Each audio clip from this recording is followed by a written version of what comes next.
colegas, buenos días, ministro, subsecretario, nuestros invitados.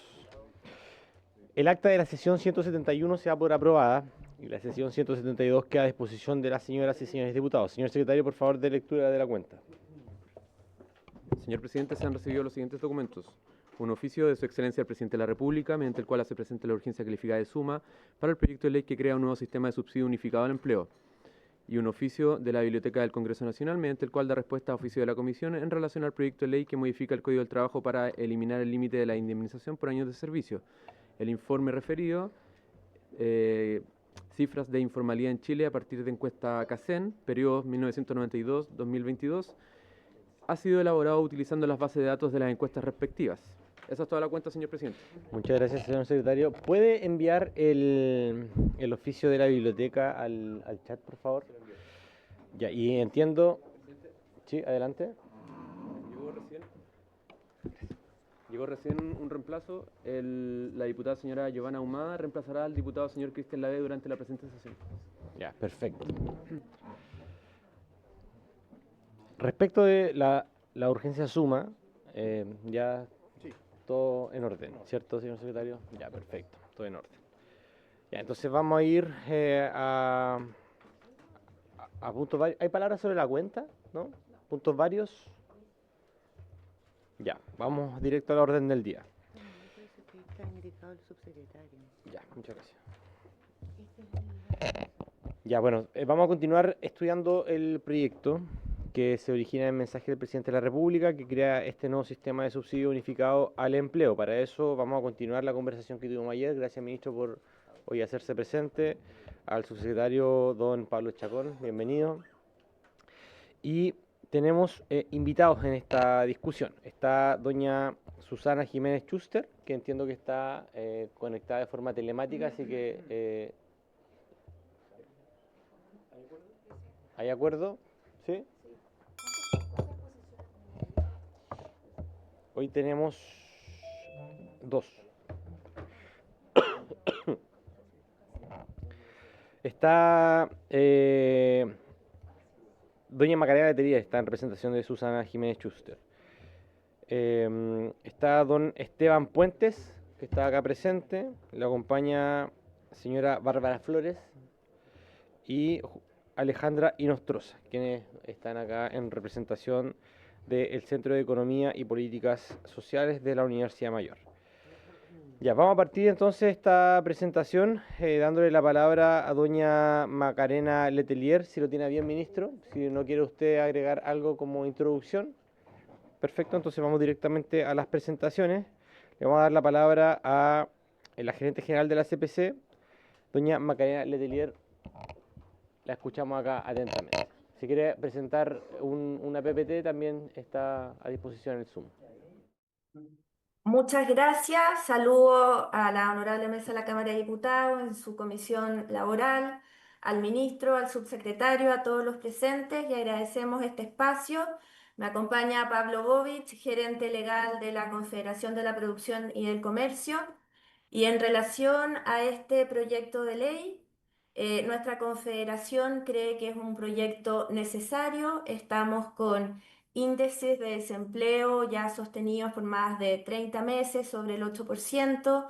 En lo que dice relación con las mujeres ya alcanzamos los 2 dígitos, por lo que creemos que esta propuesta, que ya tuvimos la oportunidad de conocer en el mismo Ministerio del Trabajo, habla de una oportunidad bastante precisa para poder flexibilizar y modernizar este sistema de subsidios que lleva más de 20 años sin una modificación, por lo que creemos nuevamente que es muy oportuno y solo quisiéramos hacer algunos alcances para efectos de sugerencia o mejora del proyecto y dice relación con la manera en que los empleadores y los mismos trabajadores toman conocimiento del estado de vulnerabilidad socioeconómico, ya que, por supuesto, como lo señala no solo la prudencia de la ley, es una información que no se puede obtener en una entrevista de trabajo.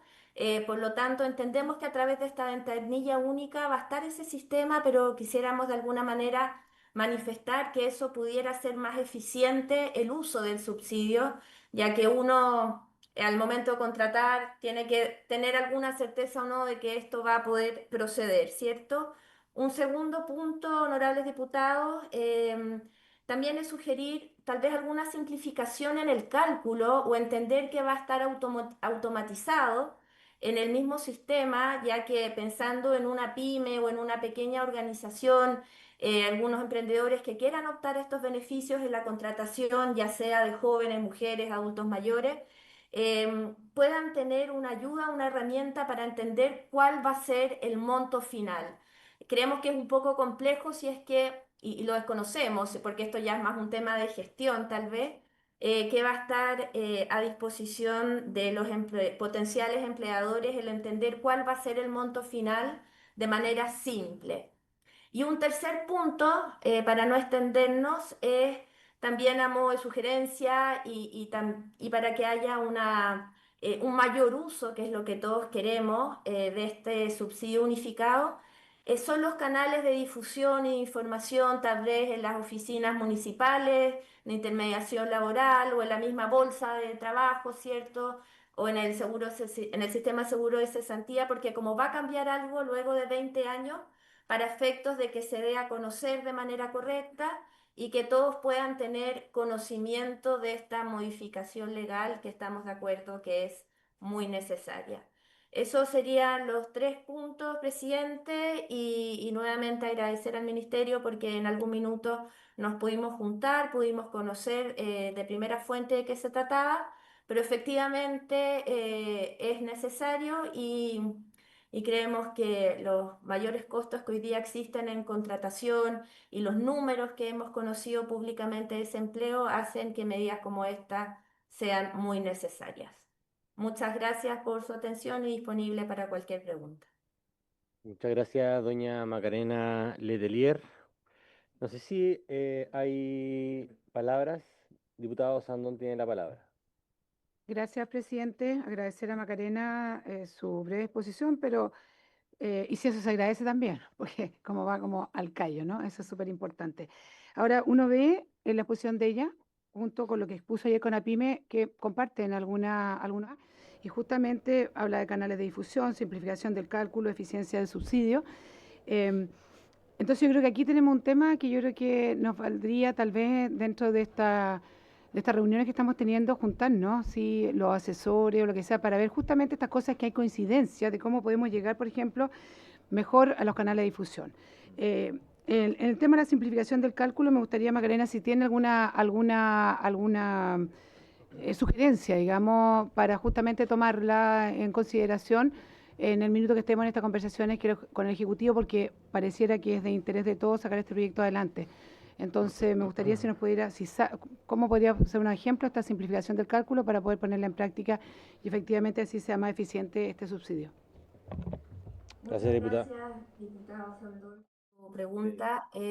La verdad es que lo que estuvimos viendo nosotros es, por ejemplo, el Estado pone a disposición el cálculo de la operación renta. Uno solo acepta o rechaza, o tal vez que las mismas oficinas municipales o el sistema de seguro de cesantía pudieran dar esa información a ese empleador, porque por supuesto que las medianas y grandes empresas lo van a tener y tienen sus oficinas con sus contadores y sus gerencias de recursos humanos, pero también para efectos de certeza de cuál va a ser el monto, tal vez tener algún sistema automatizado en línea o en la misma oficina virtual donde uno pueda incorporar ahí la renta bruta hasta 2,5 sueldos mínimos, que es lo que establece la misma ley, pero como hay un sistema de tabla para tener ese número, que no haya un error o que esté automatizado, que de alguna manera sea el mismo sistema público el que entregue esa calculadora tipo. Nos imaginamos así cuando tuvimos la discusión y como le mencionaba en un principio, nos acordamos de la operación renta, que en definitiva, claro, quien tiene un equipo de asesores les hace la cuenta, pero si no, uno aprieta, dice acepto y paga en definitiva. Entonces, eso sería, diputada. Esta doña Macarena. No sé si hay alguna otro comentario, intervención. Bueno, agradecemos doña Macarena Letelier y don Pablo Boich, ¿no? Que está ahí acompañándola. Muchas Ya, gracias. perfecto. Eh, Ahora vamos a pasar directamente a ver la exposición de don Pablo Puentes, que es profesor asociado del Departamento de Economía de la Universidad de Chile.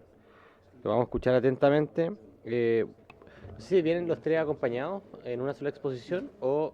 Ya, perfecto, ya, súper. Ya, don Esteban, tiene usted la palabra. Si quiere exponer, allí puede compartir pantalla. Muchas gracias por la invitación, muchas gracias, presidente. Quiero también hablar brevemente de alguna experiencia internacional y cómo esto está relacionado con la modificación que se quiere hacer a los subsidios del empleo. Los subsidios del empleo son, ya saben, pero como parte de un paquete de incentivos que se pueden utilizar desde el sector público para aumentar la contratación, incentivar la contratación de los grupos generalmente más vulnerables, a los que les cuesta más mantener un vínculo formal en el mercado laboral, jóvenes, mujeres, y también aquí hay un énfasis en adultos mayores de 55 años. Esos son grupos que generalmente tienen esa falta quizás o necesitan un empujoncito para poder asociarse en el mercado laboral. Hay otras alternativas, capacitación, apresto laboral, ayuda en la búsqueda de empleo, a veces estas se pueden combinar y vale la pena también quizás darle una vuelta a esa combinación cuando se implemente. Las evaluaciones que yo considero más relevantes para este caso, que son en América Latina, y aquí quiero destacar algunas cosas que tienen que ver con los montos y las duraciones. ¿Sí? Entonces, hay una evaluación en el año 2004 que se hizo en forma aleatoria, se invitó a ciertos trabajadores, les dijo: usted tiene un bono, un voucher de $150 por un máximo bono de $150 al mes por 18 meses. Esto es una evaluación experimental, un grupo de trabajadores que estaba en un programa social, que estaban desempleados, se les da este bono, entonces un perfil muy similar al que se está pensando en esta simplificación. Y lo que se encuentra es que aumenta el empleo formal, no hay un cambio en los salarios necesariamente, que igual está bien de alguna forma, pero hay algo que ya en ese momento se encontró, es que hay bajo uso de las empresas de este bono, ¿sí? Entonces aparece más como una señal que como necesariamente un bono que ayude a la contratación. En el caso de México, que se implementó un bono en la crisis del 2008-2009, donde estos subsidios también se implementan cuando hay tiempos de crisis y se quiere mejorar las tasas de empleo, había un subsidio por no despedir trabajadores, parecido a lo que se implementó en COVID acá en Chile. El subsidio fue por un máximo de 4 meses y equivalía, que siempre es complicado saber cuántos son los montos involucrados porque siempre hay unas fórmulas que determinan cuánto es el monto de los subsidios. En general eso ocurre en estos subsidios, pero equivalía a un máximo del 19% del salario promedio. Es un monto considerable nuevamente. Este trabajo, que separa industrias y empresas que eran más probables de recibir este subsidio y otras que no muestra un aumento significativo en el empleo durante la duración, pero sí después.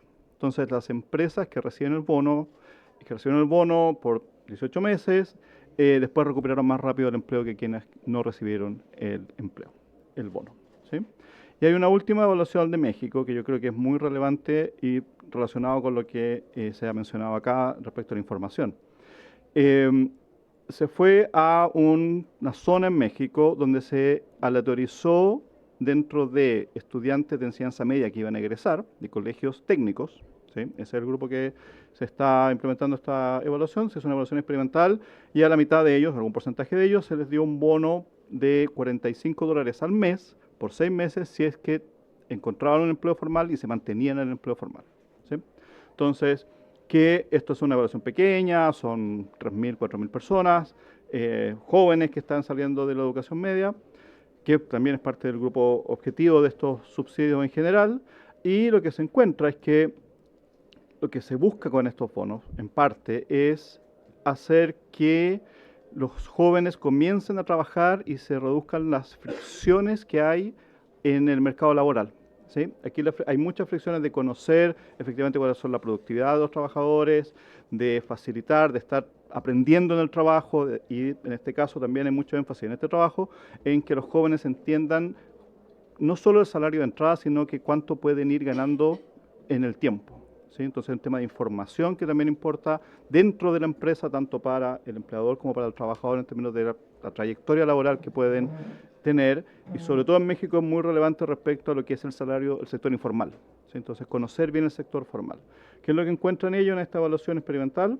Que hay efectos positivos en empleo formal y en contratos permanentes 1 año y 2 años después de la implementación. Esto es un bono por 6 meses, $45, y que genera estos efectos 1 año después, uno y 2 años después. Esto está, además, creo que interesante, ocurre al mismo tiempo que COVID, la implementación en el mercado laboral. Les quiero mostrar un grafiquito, es un poco difícil de ver, pero lo que se ve es que después de implementar el bono, las líneas aquí grises y azules muestra la diferencia entre lo que es el grupo control y el grupo tratamiento, y la línea azul muestra cómo a través del tiempo el grupo que recibe el bono tiene más empleo que el grupo de control. Y aquí está el empleo formal, no hay diferencia en empleo informal, ¿cierto?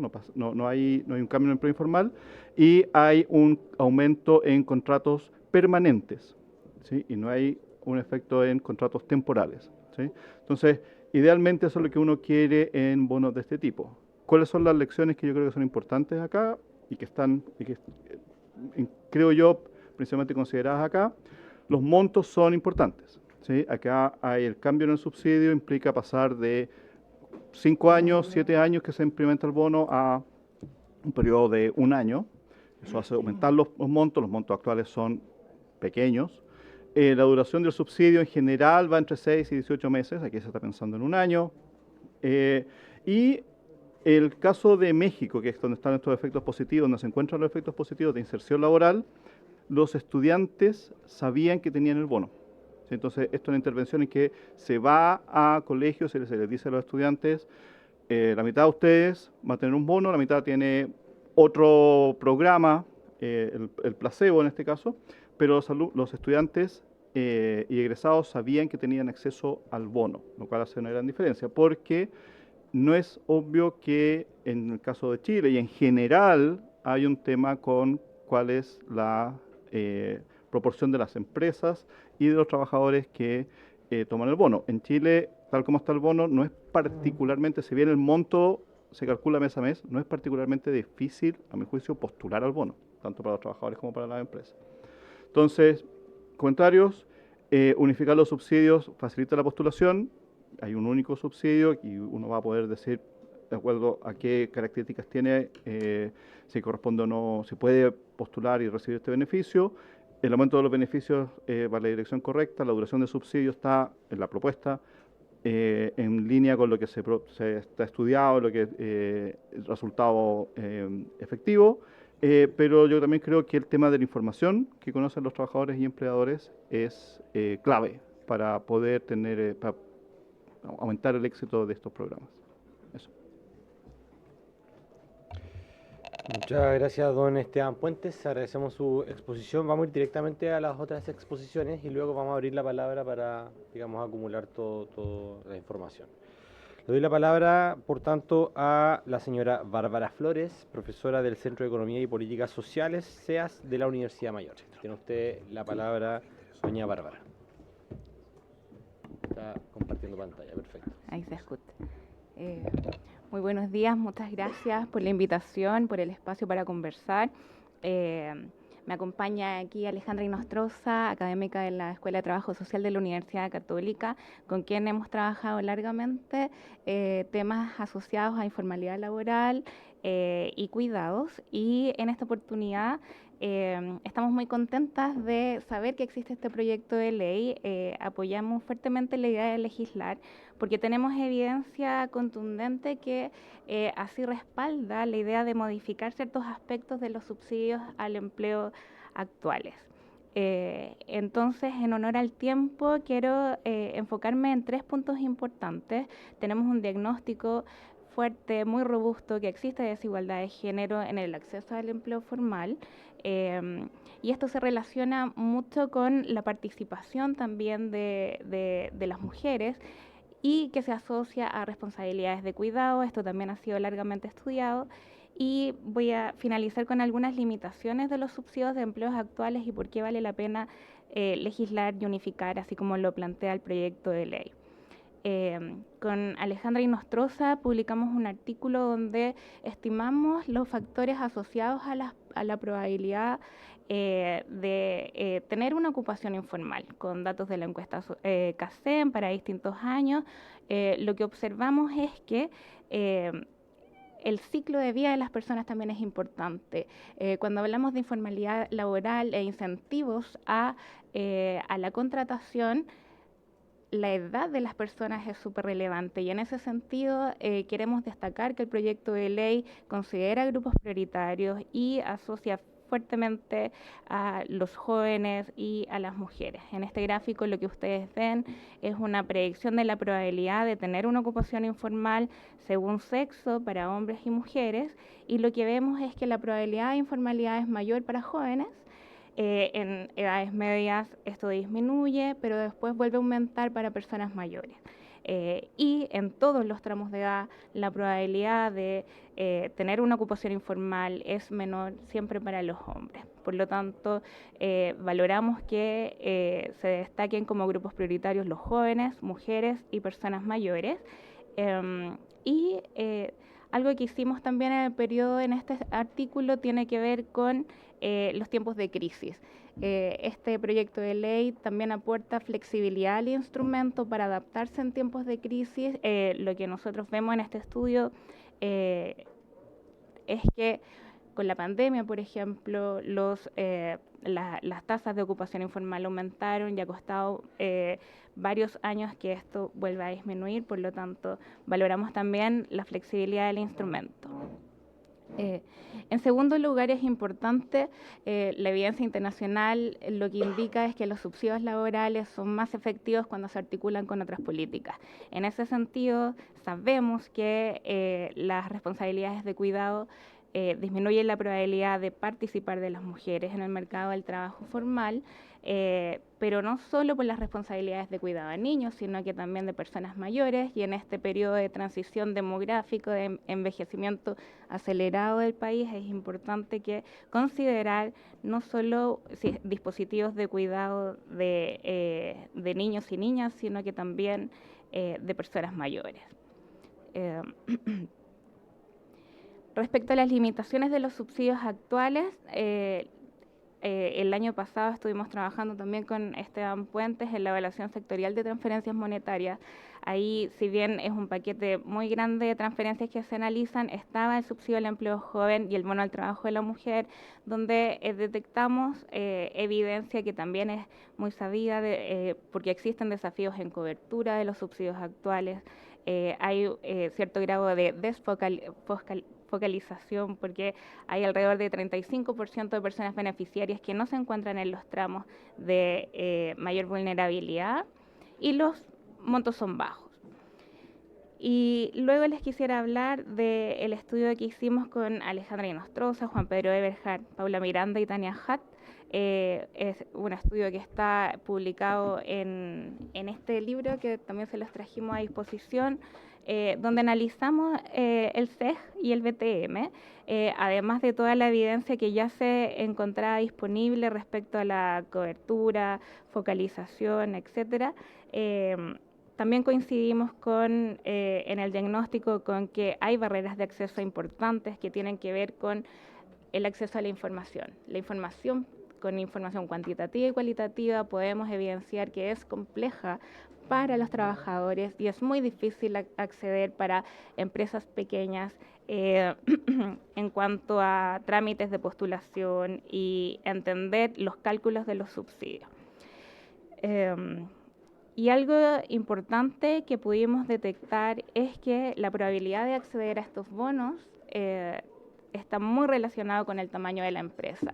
Existe una mayor probabilidad y la probabilidad va aumentando de recibir estos subsidios en la medida que aumenta el número de trabajadores de las empresas.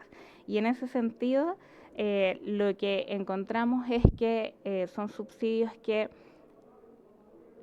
fomentan la permanencia en el trabajo formal, pero no incentivan el cambio de pasar de ser informal a informal. Entonces, bueno, en este capítulo lo que hacemos es generar distintas propuestas para mejorar coberturas de estos subsidios, y es muy consciente con algunos aspectos del proyecto de ley. Alejandra les va a comentar un poco la metodología que seguimos. Sí, Bueno. Muchas gracias, señor presidente, muchas gracias, ministro. También de manera de ser breve, contarles que este proyecto financiado por el Centro de Políticas Públicas de la Universidad Católica fue ampliamente socializado. Tuvimos la instancia de 2 talleres donde no solamente convocó al mundo académico, sino que también a la sociedad civil, al mundo público, y en otra instancia este proyecto también ha sido expuesto con el subsecretario de Previsión Social, ha sido expuesto a Fidel Bennett, jefe de la División de Políticas de Empleo, y también con Nicolás Rato, jefe del Departamento de Intermediación. Sí. Este estudio, que es mixto, también tiene mucha sintonía con lo que señalaban ustedes, esos costos de molestia, que no solamente son para los beneficiarios, beneficiarias en este caso, sino que también para las pymes.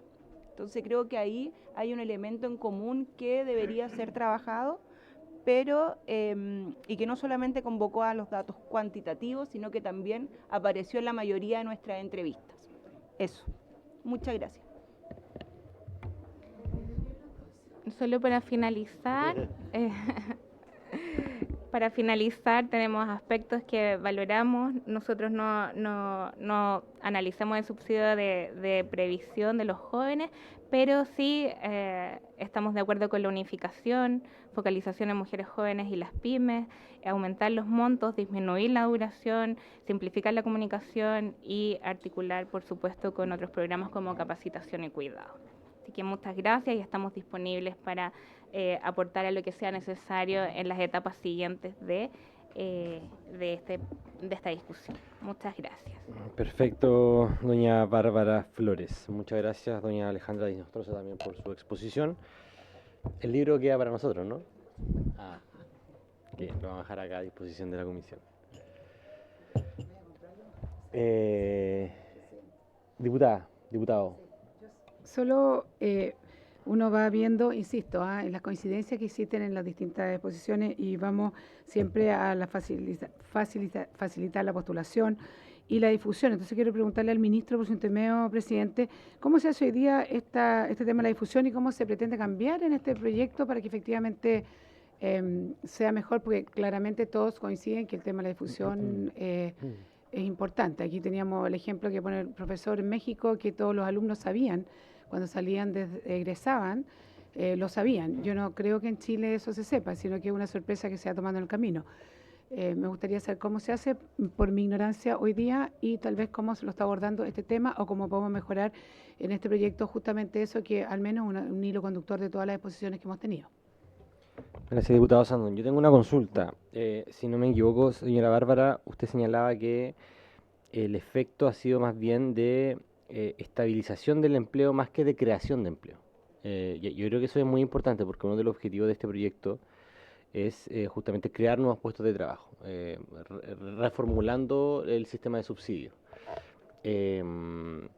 Quizás hagamos zoom en ese detalle porque creo que en parte también los efectos, bueno, luego le vamos a dar la palabra al ministro subsecretario, esperados, dice, en relación con creación de puestos de empleo. O sea, hoy día tenemos en la informalidad, si no me equivoco, 600.000 personas y justamente la idea es bajar esa tasa de informalidad, creando formalidad, más allá de estabilizando los que ya están, digamos, empleados, teniendo en consideración que el tiempo de contrato hoy día en Chile es de 2,6 años en promedio, si no me equivoco, de los contratos indefinidos. Entonces, quizás hagámosle suma a ese detalle, ministro, para ir avanzando en la discusión. Le doy la palabra a usted, ministro, porque también quedamos ayer en exponer cómo funciona el actual sistema de subsidios para, en base a aquello, ir cotejando, digamos, la nueva propuesta. Así que, teniendo esas dos consideraciones, adelante, diputado Sandón.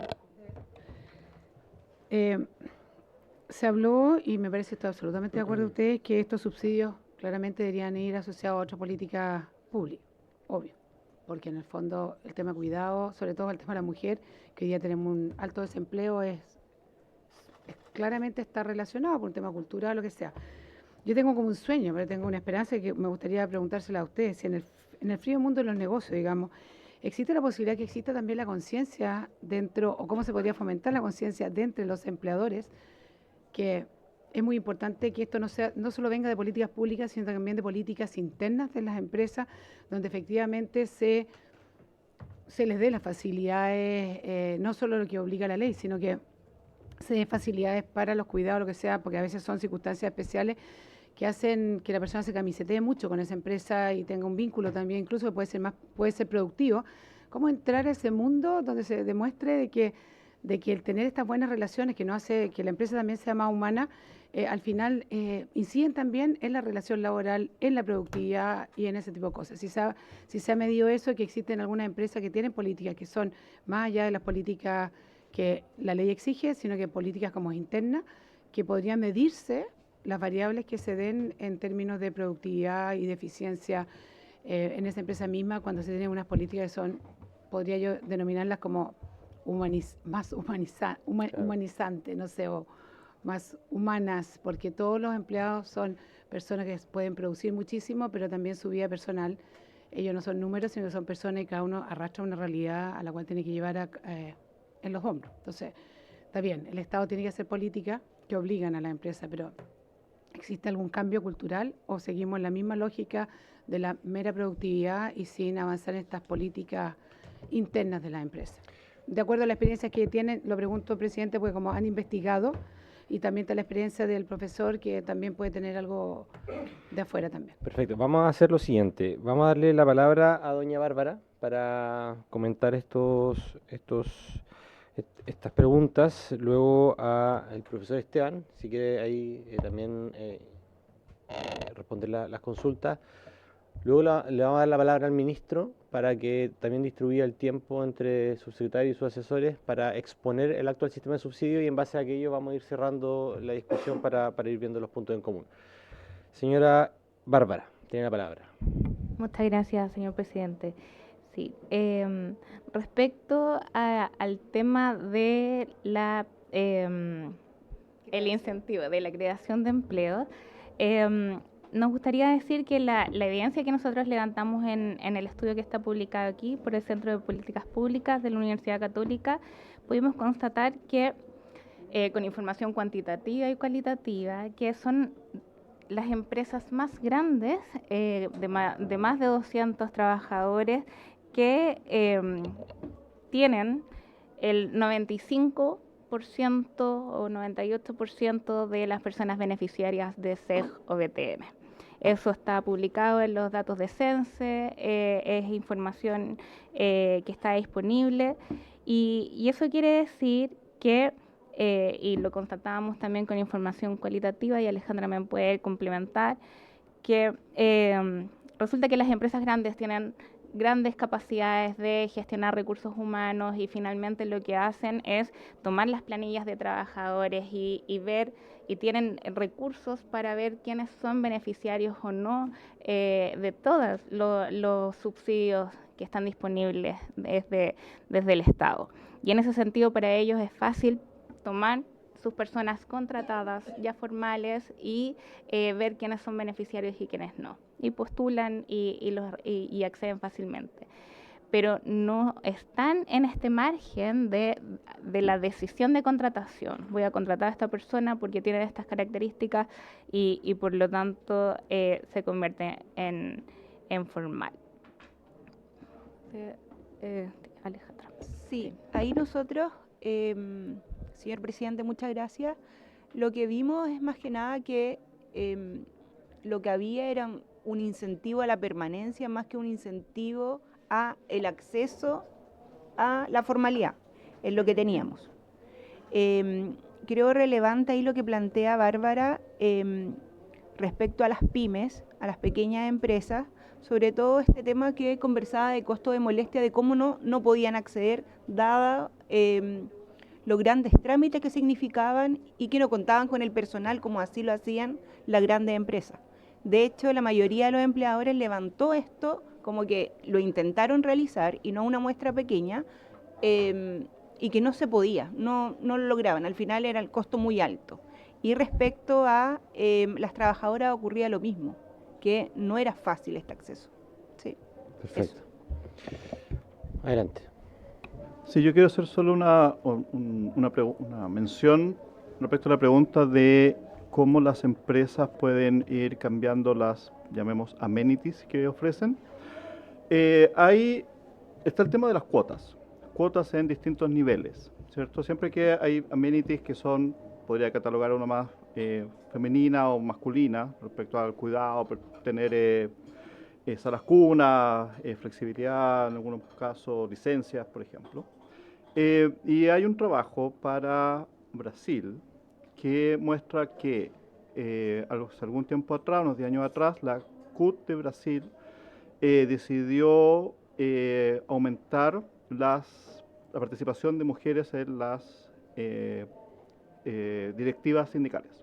Como resultado de ese aumento, que es un cambio cultural, no un cambio no una cuota de ley, sino un cambio cultural, la CUT dijo una decisión. Eso implicó que aumentaran estos amenities relacionados con lo que las directivas de mujeres pedían más en las negociaciones colectivas, sin disminuir salarios o empleo. Y la evidencia que ellos muestran es que hay una mayor incluso demanda por entrar a esas empresas. Entonces, hay, digamos, distintos tipos de cuotas en ese ámbito, pero requieren cuotas y un cambio también cultural que puede venir de trabajadores o empleadores. Eso. Gracias, don Esteban. Bueno, ministro, le damos la palabra para que usted también ordene allí sus tiempos y dé la palabra a sus acompañantes. Bueno, en primer lugar saludar a los diputados, a la diputada y también a los académicos y también a la presentación de la CPC a propósito de este proyecto de subsidio unificado al empleo. En primer lugar me gustaría hacer dos comentarios a propósito de varias de las temas problemáticas o quizás aspectos de mejora que puede tener el proyecto. Uno tiene que ver con avanzar en los procesos de simplificación y sobre todo de facilitar el acceso de este tipo de políticas a las empresas de menor tamaño. Una de las cuestiones que hemos ido aprendiendo, sobre todo durante las emergencias que han habido a propósito de incendios, inundaciones o cierre de empresas, que en muchos casos ocurre sobre todo en las empresas, y aquí quizás hacer el corte en las pequeñas y en las microempresas, que es donde el cambio de comportamiento se puede observar de mejor manera en relación a las medianas o las grandes, que es que en muchos casos quienes accedían o quienes postulaban a los beneficios del Estado eran más bien los contadores de las empresas, pero no necesariamente el gerente o el administrador de aquella. Y por lo tanto a veces las brechas que teníamos tenían que ver justamente con que la persona encargada muchas veces de tener acceso a los IFE, de tener acceso a ciertos beneficios, a ciertos subsidios, no era propiamente el sujeto que en la ley era el beneficiario de esto. Entonces, en ese marco, creo que podríamos abrir un espacio, sobre todo con las organizaciones de pymes, para tratar de entender dónde hoy día están teniendo sus principales dificultades. Hay varios elementos que podríamos ahondar. El primero es que, a propósito de otras leyes que se han aprobado en este Congreso, la creación de la ventanilla única social puede ser una herramienta que concentre información para los beneficiarios. También hay que recordar que la nueva Bolsa Nacional de Empleo, que es un instrumento alojado en la Subsecretaría del Trabajo, que hoy día va a tener herramientas mucho más potentes de las que tenía y que además está conectado con el fondo con el seguro de cesantía, también podría ser un espacio a partir del cual establecerle algunos mandatos. Están las OMIL, por supuesto, pero quizás lo que sería importante en el diálogo que podríamos tener es poder aterrizar dónde están los problemas prácticos que tienen generalmente las empresas de menor tamaño, y a partir de ello pensar algún tipo de mandatos en el proyecto de ley, pero que no sean solamente de los instrumentos que tenemos a nivel de política pública, sino que efectivamente se ajusten a los problemas prácticos que tienen las empresas de menor tamaño. Creo que ahí hay un espacio de mejora, pero requeriríamos quizás en este periodo de audiencias de buscar con las organizaciones que han planteado sus dificultades dónde están los problemas y dónde podemos facilitar el proceso de postulaciones. Y hay otro elemento que aquí ha aparecido que me gustaría destacar a propósito de las exposiciones que conocimos el día de hoy. Ayer se abrió una pequeña discusión respecto a los tiempos de duración del subsidio, si era mucho, si era poco, lo que un poco podemos observar de las presentaciones es que los rangos parecieran estar en torno entre los 6 y 18 meses y pareciera razonable quizás partir por estos 12.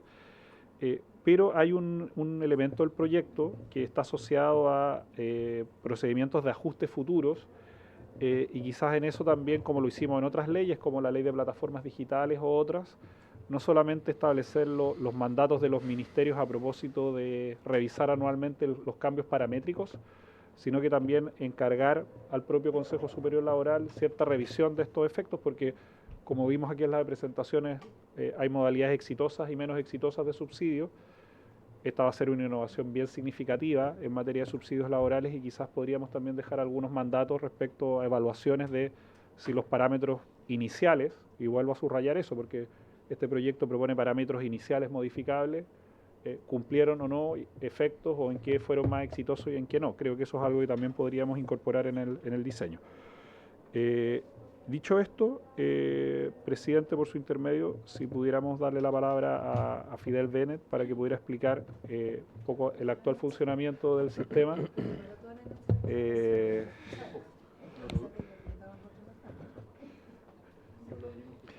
Por supuesto, ministro.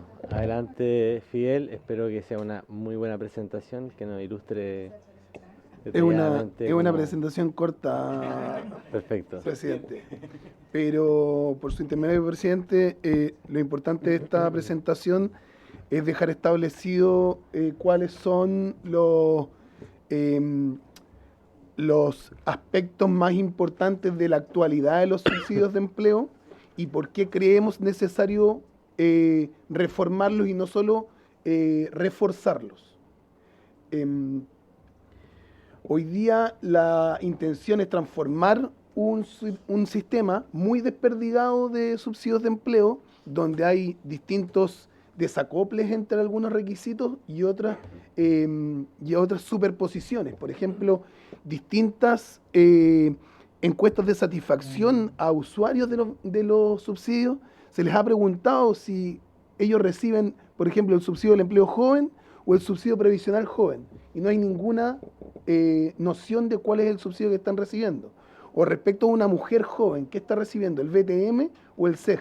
Y muchas veces lo que genera eso es que las personas se tengan que autoseleccionar para determinar a qué subsidio postular.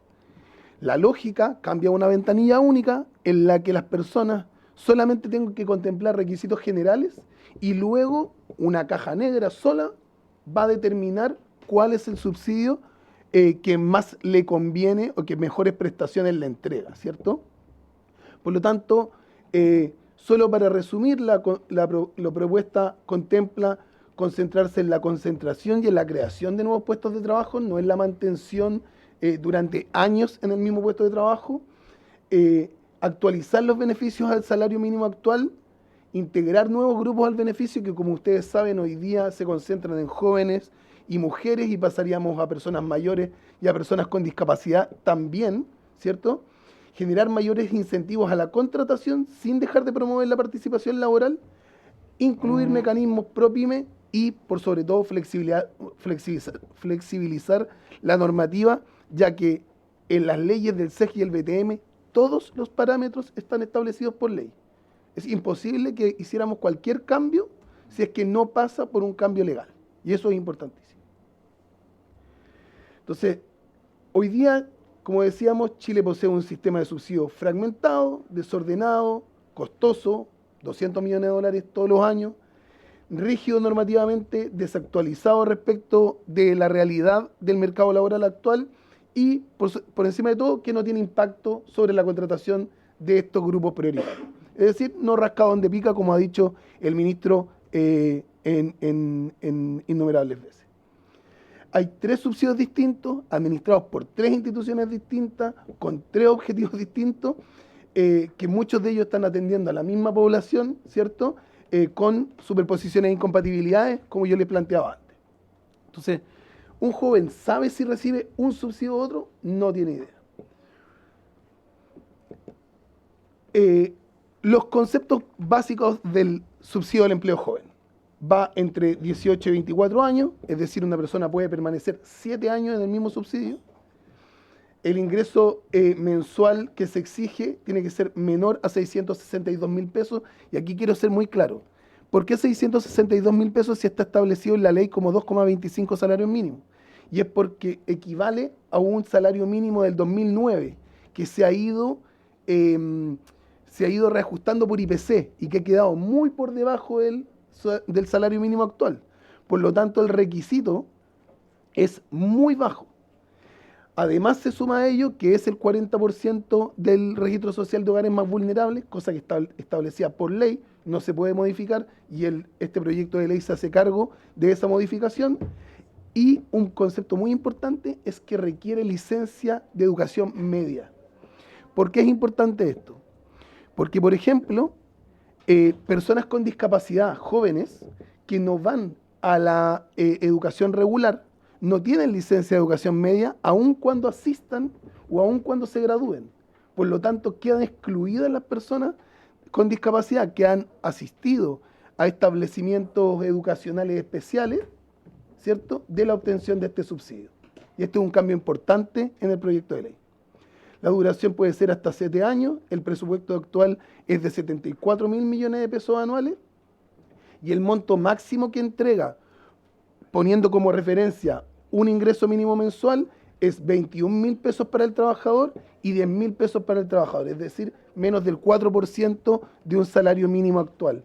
Eso en ninguna parte es un incentivo para que una persona contrate a un joven del cual se supone una menor productividad, menores experiencias laborales, etcétera, ¿cierto?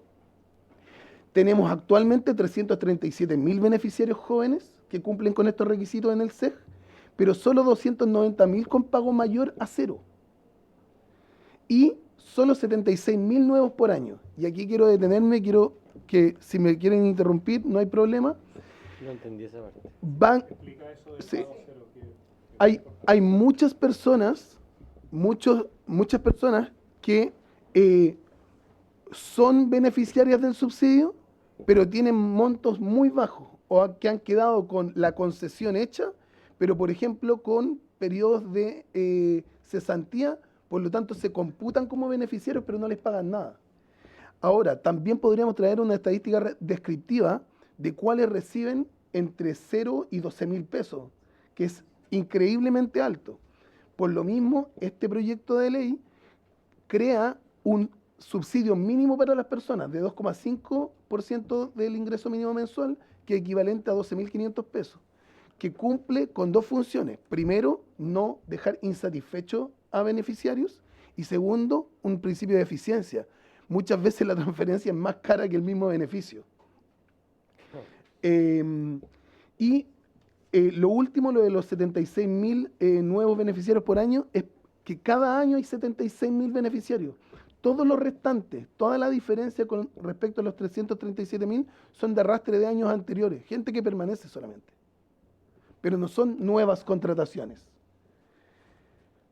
Acá tenemos uno de los principales problemas, y qué bueno que la profesora Flores lo estableció antes, la gran concentración de aquellos beneficiarios que entran en dupla con empresas. Ustedes saben que el SEG y el BTM pueden postularse por parte del trabajador por sí solo o por parte de la empresa y el trabajador. Aquí estamos viendo una estadística descriptiva de solo aquellas duplas, es decir, cuáles entran como empresa y trabajador. Son 53.000 personas, recordemos, de un total de 337.000, es decir, las empresas no les interesa postular a estos subsidios, y se concentran en 828 empresas a nivel nacional. La nada misma. La mayor cantidad, empresas grandes, que no solo lo hacen en mayor cantidad como número de empresas, sino que también acumulan el 40% de todos los beneficiarios. ¿Por qué? Por lo mismo que explicaba la profesora Flores, que se vuelven especialistas en postular a sus trabajadores ya contratados.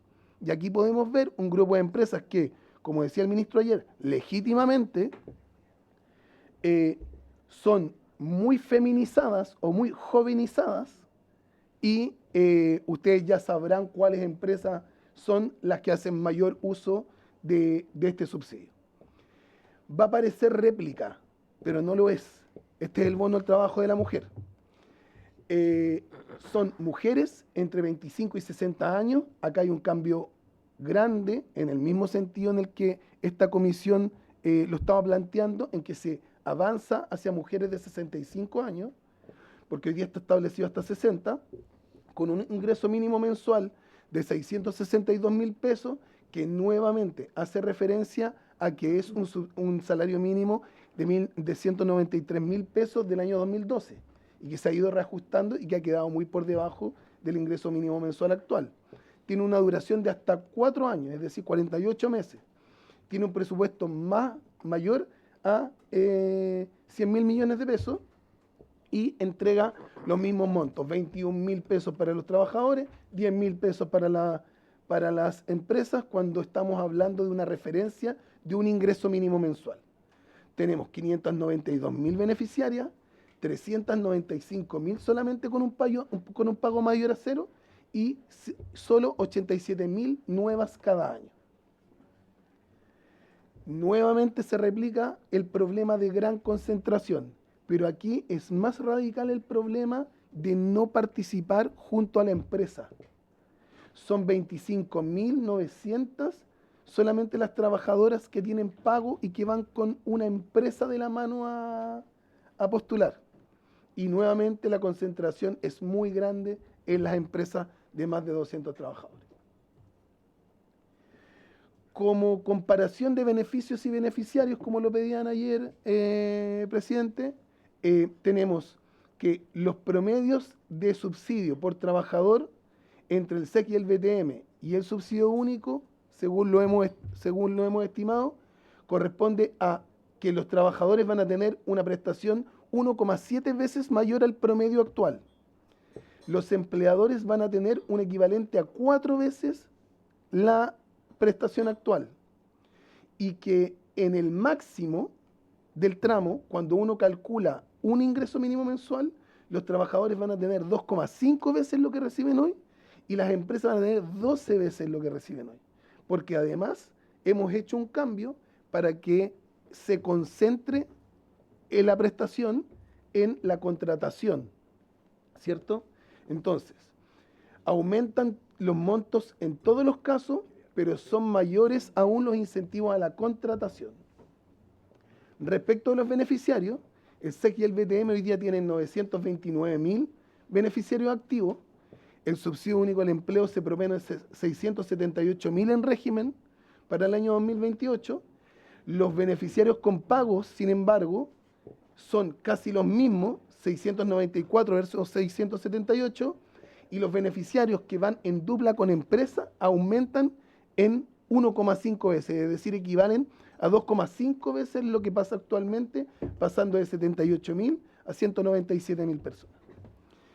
Acá, para ligarlo con lo que decía la diputada Osandón respecto de cuál es el impacto que puede tener en formalidad, si nosotros cumpliéramos esto, solamente estableciendo a aquella población que hoy día trabaja informalmente en empresas formales, conseguiríamos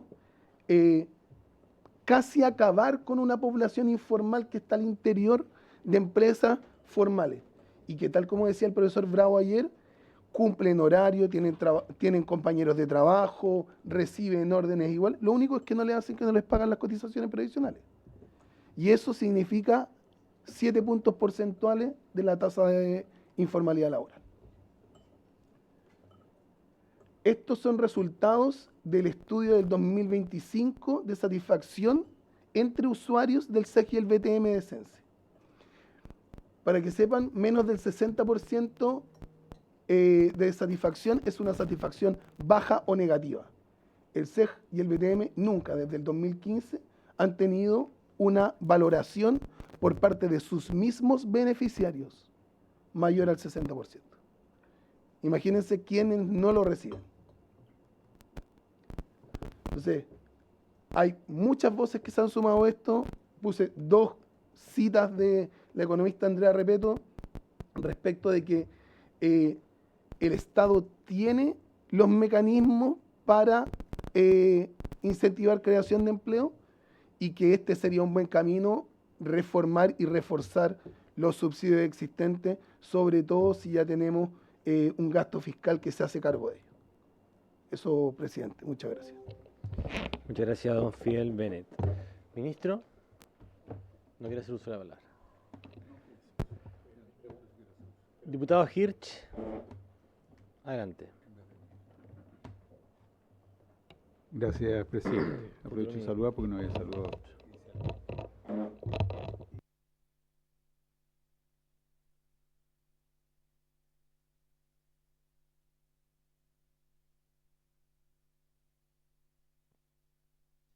Eso, ahora sí. Tengo 3 preguntas, quizás algunas cosas se respondieron mientras no estaba, así que pido disculpas en ese caso. Lo primero, tengo una duda, me pongo en la mala para esto, pero una duda respecto de cómo se evita que estos subsidios generen un incentivo perverso, es decir, que el empleador le ofrezca un sueldo menor porque total el trabajador o la trabajadora igual va a tener un subsidio, entonces lo doy por asumido, entonces en vez de pagarle 700 le ofrezco 640, total sé que después va a tener, ¿se entiende la pregunta? ¿Cómo se evita eso? En este caso, y mi pregunta es casi más general, en general, ¿cómo se evita ese tipo de, cuáles son los mecanismos para evitar, para que tenga efecto y sentido? Porque si no, la verdad es que se pierde completamente, queda subsumido, digamos, en el sueldo, digamos. Y yo he visto que muchas veces los empleadores le hablan de, mira, vas a recibir tanto, eso es muy común. Mira, tú te vas a ir con 800.000 pesos en el bolsillo. Y claro, y es el empleador luego el que estructura eso y una parte que es no imponible porque va a ser locomoción, colación, qué sé yo. Y el trabajador, bueno, se pregunta en general eso, ¿cuánto me llevo en el bolsillo? Entonces, si de algún modo están incluidos ahí, desde la mirada del empleador o quien está contratando en ese momento, se pierde en el fondo el efecto que uno quería tener de subsidio, por lo menos en la parte referida al trabajador, y el empleador gana doble, digamos. Gana porque tiene su propio subsidio y porque incorporó el otro en el sueldo líquido del trabajador o trabajadora. Esa es una duda que me queda específicamente y cómo evitarlo, digamos, evidentemente, porque obviamente no es el sentido. Y después, ayer yo hice una pregunta, y no sé si venía ahora o no, que era ¿por qué los tramos de edad? Que no apareció ahora por lo menos, o si viene después, pero a mí me parece que es importante entender esto que hablábamos ayer, por qué hasta los 65 años, además entender un poco qué pasaba después de los 65 años, pero a mí me parecía que es complicado a alguien que cumple los 65 y que sigue trabajando y tiene un horizonte laboral que puede ser de varios años, que se encuentre con que se queda sin ese subsidio. Y como además la empresa también deja tenerlo, hay un incentivo adicional a que prefiera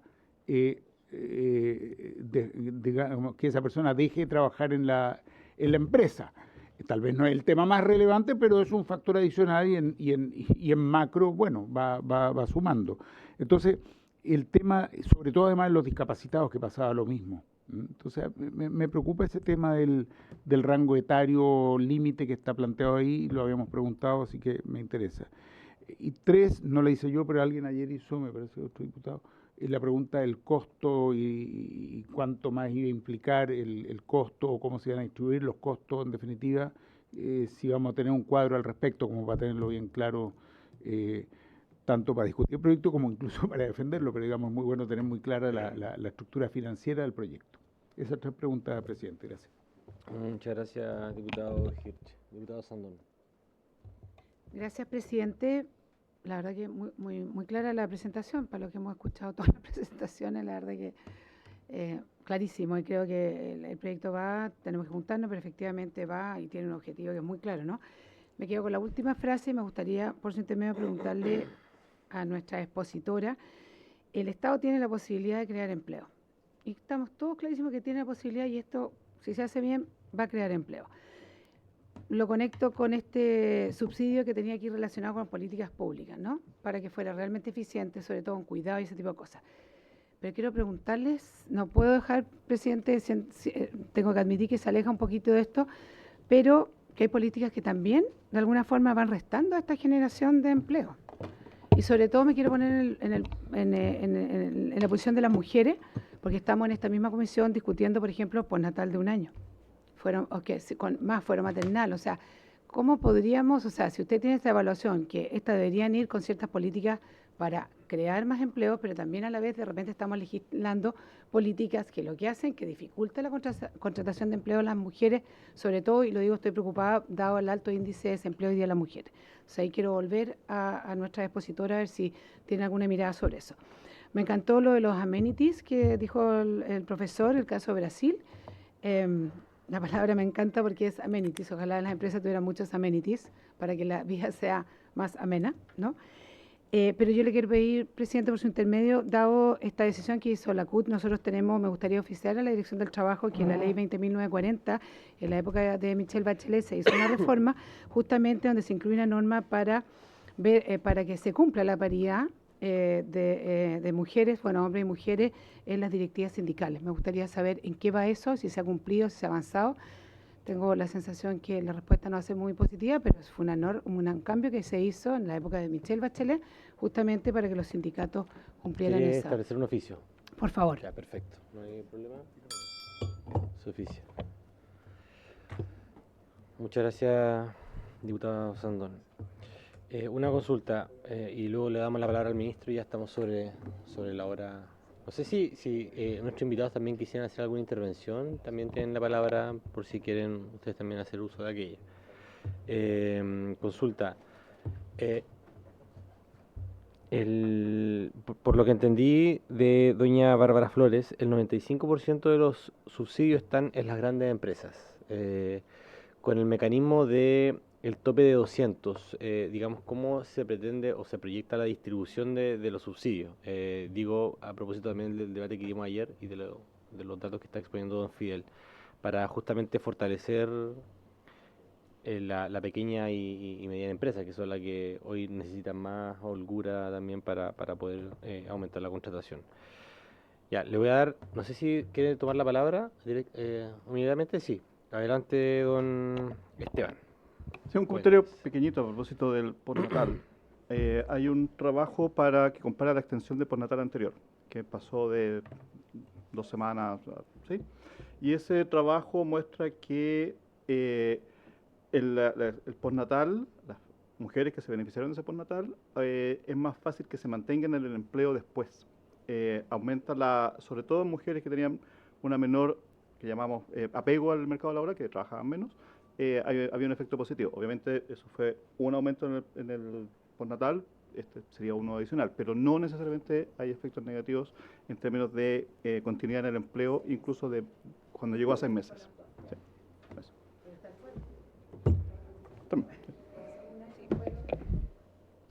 Adelante, doña Bárbara. Gracias, señor Esteban.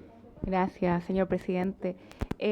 Sí, nuestra evidencia también concuerda que son en edades medias, en realidad la institucionalidad funciona para mujeres y hombres que están sobre los 25 años hasta los 54 años, en realidad mayormente se emplean formalmente. Mujeres en edades medias prefieren la formalidad porque justamente tienen acceso a la cuna y tienen otros beneficios de provisión social. En ese sentido, lo que nosotros queremos destacar en nuestro estudio y lo dejamos como propuesta es que hay que fomentar trayectorias laborales formales desde el inicio, porque personas que comienzan informal, lo que nosotros constatamos es que se mantienen informal a lo largo de su vida, y por eso el foco tiene que ser en mujeres jóvenes, porque en ese sentido podemos apoyar su trayectoria. Entonces, con este proyecto de ley se fomenta su inserción, pero además necesitamos que permanezcan, y eso significa capacitación preferente y otras políticas complementarias de cuidado. Y es un momento excelente para conversarlo, porque no solo Salacón Universal, sino que también Chile Cuida, para el cuidado de personas mayores.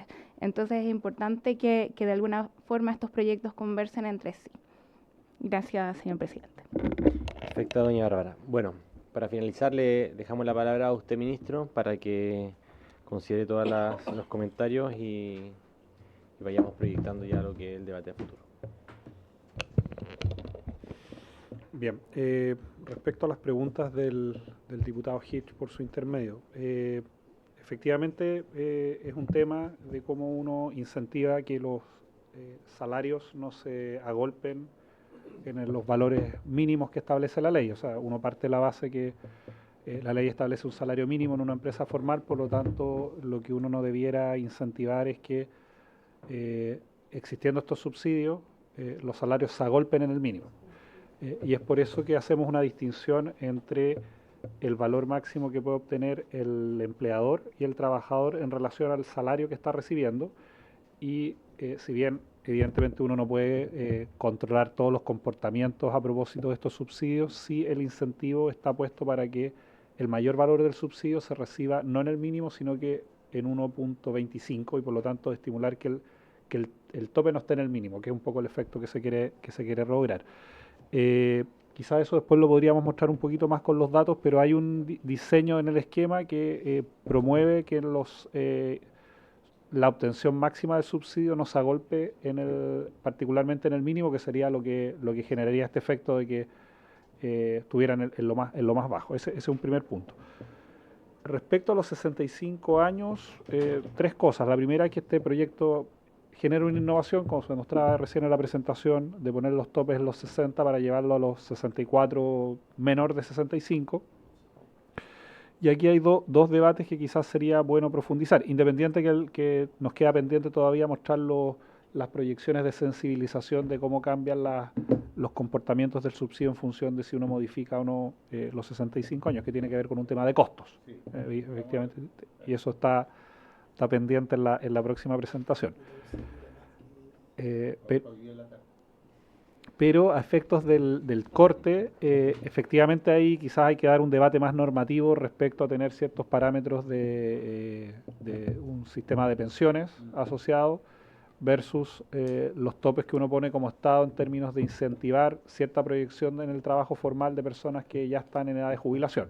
Ahí quizás ese es un debate que debiéramos dar, pero se suelen los esquemas de subsidio colocar siempre los puntos de término en el momento en que se inician los procesos de jubilación y se tiene acceso a los beneficios tanto estatales como de seguridad social. Pero ahí hay un punto que al menos valdría la pena conversarlo, pero tiene un componente normativo a discutir.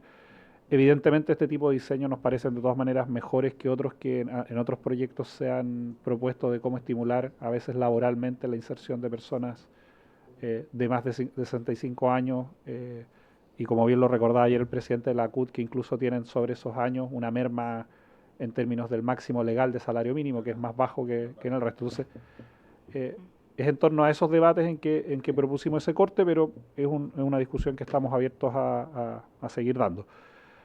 Respecto al enfoque de las pymes, lo siguiente, ayer se abrió un debate, pero nosotros tenemos que combinar dos elementos. Efectivamente, como mostró ayer el profesor Bravo, no en la masa de empleo, sino que en la creación de nuevos puestos, efectivamente las empresas de mayor tamaño cumplen un rol.